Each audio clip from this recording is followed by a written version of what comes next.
اپنے من میں ڈوب کر پا جا سراغ زندگی. قرآن کیا کہتا ہے؟ وفی انفسکم افلا تبصرون. اور تیسری اہم ترین آیات کیا ہے؟ آیات قرآنیہ. ان تینوں میں گہرا ربط ہے. آیات آفاقی، آیات انفسی، آیات قرآنی. ان میں تدبر کے ذریعے، غور و فکر کے ذریعے انسان ایمان حاصل کرے. یہ ٹاپ کا ایمان ہے، یہ انٹلیکچوئلز کا ایمان ہے، یہ صدیقین کا ایمان ہے. نمبر دو، ایک ایمان ہے عوام کے لیے، اس کے دو راستے ہیں. نمبر ایک، صاحب یقین کی صحبت.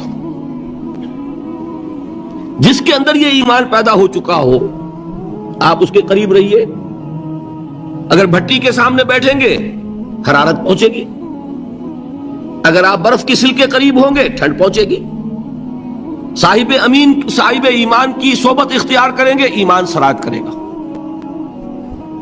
یہ ہے عوام کے لیے صحبت. کونوا مع الصادقین، ان کی صحبت اختیار. تیسرا ذریعہ ہے جو ہمارے لیے خاص طور پر جو مسلمان پیدا ہوئے ہیں. اب ایک بچہ ہے 7 سال کا، آپ نے نماز پڑھنے کی عادت ڈال دی، پڑھ رہا ہے، اگرچہ غیر شعوری عمر سے شروع کر دیا اس نے. روزہ رکھتا ہے، 9 برس کا ہو گیا، روزہ رکھنا شروع کیا. یہ اعمال جو ہیں ان سے بھی ایک یقین پیدا ہوتا ہے. جیسے یقین سے عمل پیدا ہوتا ہے، ایسے ہی عمل سے بھی یقین پیدا ہوتا ہے. جب مداومت کرتے رہیں گے اس پر تو اس سے بھی ایک یقین کی کیفیت انسان میں پیدا ہو جاتی ہے. سورہ حجرات میں جو بحث آئی ہے اس کے آخر میں یہی ہے کہ اے نبی، یہ بدو جو دعوے دار ہیں ایمان کے، یہ آپ پر احسان دھر رہے ہیں. یمنون علیک ان اسلموا قل لا تمنوا علی اسلامکم بل اللہ یمن علیکم ان ہداکم للایمان ان کنتم صادقین. یہ آپ پر احسان دھر رہے ہیں کہ ایمان لے آیا. نبی ان سے کہیے مجھ پر اپنے ایمان کا کوئی احسان نہ دھرو، اپنے اسلام کا، بلکہ اللہ تم پر احسان دھرتا ہے کہ اس نے تمہیں ایمان کے راستے پر ڈال دیا ہے. جب اسلام پر آ گئے ہو تو عمل کرتے رہو گے. ان تطیعوا اللہ ورسولہ، اگر عمل کرتے رہو گے تو اس عمل کے ذریعے سے بھی تمہارے اندر ایمان پیدا ہو جائے گا. تو یہ 3 راستے ذہن میں رکھیے. جو عوام ہے، غور و فکر، سوچ بچار، اس کی صلاحیت نہیں یا مواقع نہیں، ان کے لیے یہ 2 راستے ہیں، یقین بذریعہ عمل اور یقین بذریعہ صحبت. یہاں سے اٹھا رہے ہیں لوگوں کو، بار بار یہیں آ جاتے ہیں.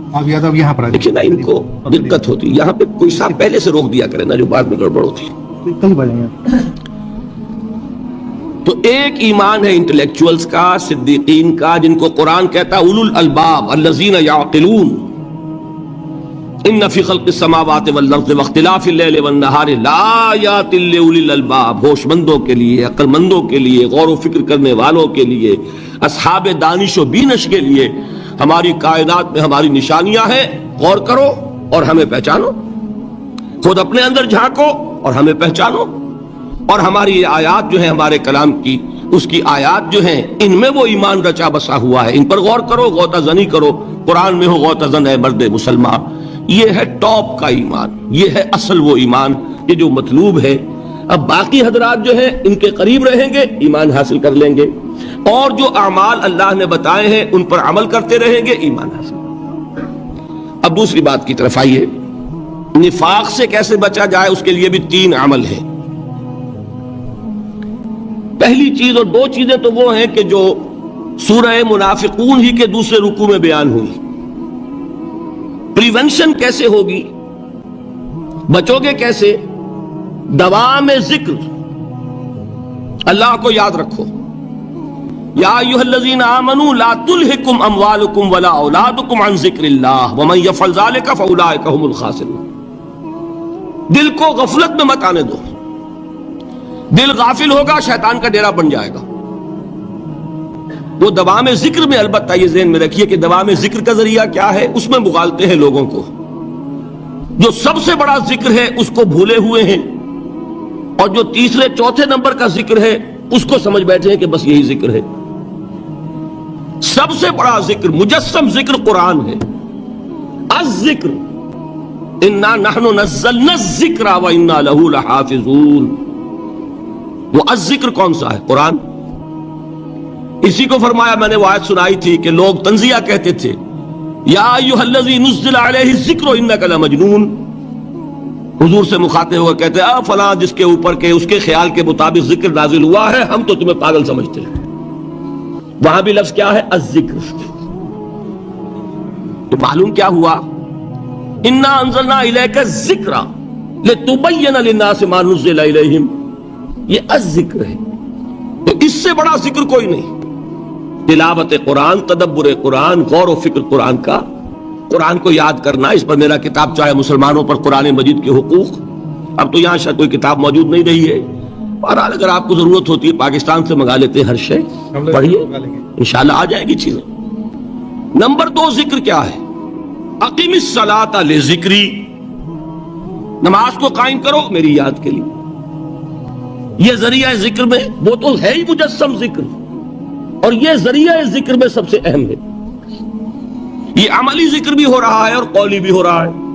سورہ فاتحہ پڑھی آپ نے، قرآن شریف کی کچھ آیات پڑھی، پھر رکوع کیا. یہ رکوع جو ہے یہ آپ کا عملی ذکر ہے کہ آپ نے اپنے وجود سے اللہ کی عظمت کو تسلیم کیا. پھر آپ سجدے میں گرے، یہ آپ کا عملی ذکر ہے کہ اپنے وجود سے آپ نے اللہ کی عظمت کو اور تسلیم کیا. تیسری چیز ہے مسنون دعائیں اور مسنون اذکار جو حضور سے ثابت. ہمارے ہاں کیا ہو گیا؟ مجھے فلاں بزرگ نے یہ چیز بتائی ہے، وہ تو پڑھتے چلے جا رہے ہیں. نہ قرآن سے دلچسپی، نہ اذکار مسنونہ سے دلچسپی.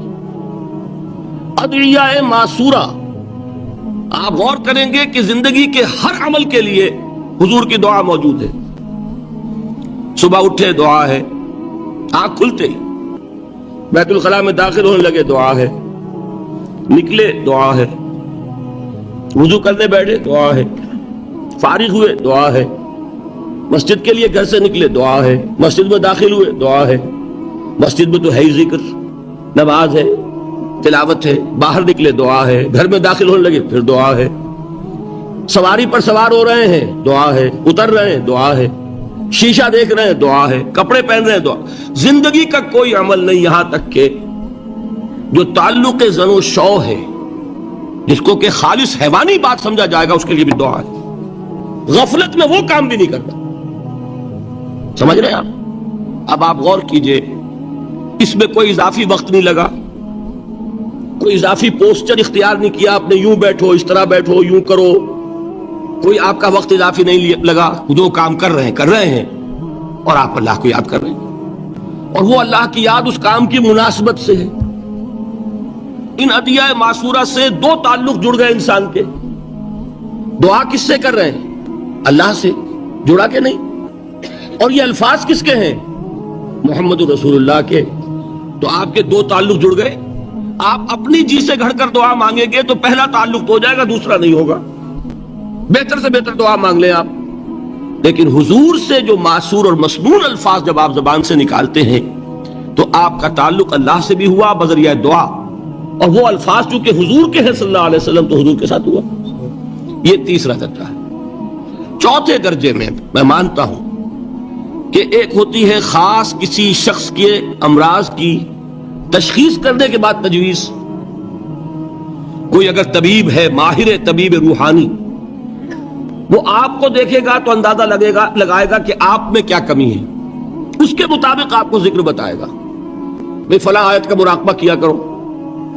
کسی میں بزدلی ہوتی ہے، کسی میں مال کی محبت زیادہ ہوتی ہے، کسی میں توکل کی کمی ہے، کسی میں شہرت کی خواہش ہے، نمایاں ہونے کا جذبہ ہے، کسی میں تکبر ہے. سب کا ایک سا برس تو نہیں ہوتا نا. تو یہ در حقیقت اندھے کی لاٹھی سے نہیں چلنے والی بات. یہ تو ماہر کی کا کام ہے کہ وہ تجویز کرے کہ تمہارے لیے خاص طور پر ذکر یہ ہے. در حقیقت ہمارے جو یہ سلسلے تھے سلوک کے، یہ بڑے ماہر ہوتے تھے، یہ لوگ بڑے ماہر اطباء تھے. یہ جو علم نفسیات ہے اس کے ہمارے صوفیاء سے بڑھ کر کبھی کوئی عالم گزرا ہی نہیں دنیا میں. فرائیڈ کیا ہے اور ایڈلر کیا ہے اور یونگ کیا ہے، بچے ہیں. ہمارے صوفیاء اکرام نے جس طرح انسان کی نفسیات کو سمجھا اور وہ ان کی مناسبت سے تجویز کرتے تھے. لیکن اس کو رکھا جائے گا چوتھے نمبر پر. جیسے مولانا احمد علی صاحب فرمایا کرتے بھائی اس آیت کا مراقبہ کیا کرو. مراقبہ کیا مانی؟ اب ان الفاظ کو بھی ہم نے خام خواہ کچھ خاص ایک شکل دے دی. مراقبہ کیا؟ توجہ کرنا، دھیان کرنا، خاص اس آیت کے اوپر، اس کے معانی پر اپنے ذہن کو جمانا. وہ کیوں ہے؟ تاکہ آپ کے اندر جو کمی ہے اس کی تلافی اس سے ہو. لیکن یہ کہاں آئے گا؟ چوتھے نمبر پر. سمجھ گئے؟ تو نفاق سے بچنے کا ذریعہ، پریونشن کیا ہے نفاق سے؟ دوام ذکر. نہ تمہیں تمہاری اولاد، نہ تمہارے اموال، نہ تمہاری تجارت، نہ کاروبار اللہ کے ذکر سے غافل نہ کر سکے. پنجابی میں کہتے ہیں کہ ہتھ کارول اور دل یارول. کام کر رہے ہیں آپ، لیکن یہ کہ دل اللہ کے ساتھ لگا ہوا ہے، زبان تر ہے اللہ کی یاد سے. جو قرآن یاد ہے، گاڑی میں آپ بیٹھے جا رہے ہیں، 2 گھنٹے آپ کو کار میں لگانے ہیں، قرآن شریف پڑھتے جائیے. اس سے بڑا ذکر ہی کوئی نہیں. یہ ہے پریونشن. اب اگر مرض ہو جائے تو کیا ہو؟ اس کے لیے 2 چیزیں ضروری ہیں. ایک دیکھیے عجیب ہے، یہ نفاق کا علاج انفاق سے. صرف ایک الف لگا نا. انفاق کے معنی اور ہے. یہ بنا ہے کس سے؟ نفقت الدراہم، پیسے ختم ہو گئے، مک گئے. یا نفق الفرس، گھوڑا مر گیا. تو مال کو کھپانا، لگانا اللہ کی راہ میں. اگر دل میں نفاق کی کوئی آلائش آئی ہے تو اس کا ازالہ ہوگا انفاق فی سبیل اللہ سے. مال اللہ کی راہ میں دیجئے، صدقہ کیجئے، خیرات کیجئے، دیجئے، اللہ کے دین میں لگائیے. جتنا لگائیں گے نفاق دھل جائے. اس لیے کہ اصل سبب نفاق کا ہے ہی حب دنیا، دنیا کی محبت. لہذا اس کا ازالہ ہوگا. جو سب سے محبوب شے ہے مال، انہ لحب الخیر لشدید، مال محبوب ترین ہے کہ نہیں؟ لہذا اس کو اللہ کی راہ میں لگائیں گے تو وہ نفاق دھل جائے گا. اور ایک اور چیز ہے جو بہت اہم ہے، بہت ہی شعوری طور پر اس کا اہتمام کیجئے. جس وقت دین کے کسی فرض کی انسان کو سمجھ آ جائے، اس کا شعور پیدا ہو جائے، پھر ڈیلے نہ ہو. ذرا سا ڈیلے جو ہے اس پر عمل کرنے میں، یہ در حقیقت نفاق کو جڑ پکڑنے کا موقع دینا ہے. Immediate action. ایک بات سمجھ میں آ گئی، فوراً عمل کرو. اس میں شیطان کیا کرتا ہے؟ ذرا ٹھہر جاؤ، ابھی دیکھو یہ فرض ہے، یہ ذمہ داریاں ہیں، یہ کرنا ہے، وہ پھر لگا دینا اپنے آپ کو. بہت سے لوگ کہتے ہیں بس جی ریٹائرمنٹ کے بعد تو سارا میں دین کے لیے وقت کر دوں گا. اول تو خدا کے بندے تمہارے اندر رہ کیا جائے گا ریٹائرمنٹ کے بعد؟ سارا تو کھپ چکو گے، رہ کیا جائے گا؟ دوسرے یہ کہ یہ بھی جان لیجئے کہ کار دنیا کسے تمام نہ کر. ریٹائرمنٹ کے بعد کون فارغ ہو جاتا ہے؟ بیٹوں بیٹیوں سے فارغ ہوئے تو پوتے پوتیاں موجود ہیں، نواسے نواسیاں موجود ہیں. کبھی بھی وہ بوجھ ختم نہیں ہوتا زندگی کا. وہ تو یہ کہ آج بات سمجھ میں آئی ہے تو آج عمل ہونا چاہیے. قرآن مجید میں سورہ انعام میں بڑی شدید وعید آئی ہے. الفاظ ہیں یہ، وَنُقَلِّبُ أَفْئِدَتَهُمْ وَأَبْصَارَهُمْ كَمَا لَمْ يُؤْمِنُوا بِهِ أَوَّلَ مَرَّةٍ. انسان پر ایک حقیقت کا انکشاف ہوا کہ یہ بات حق ہے.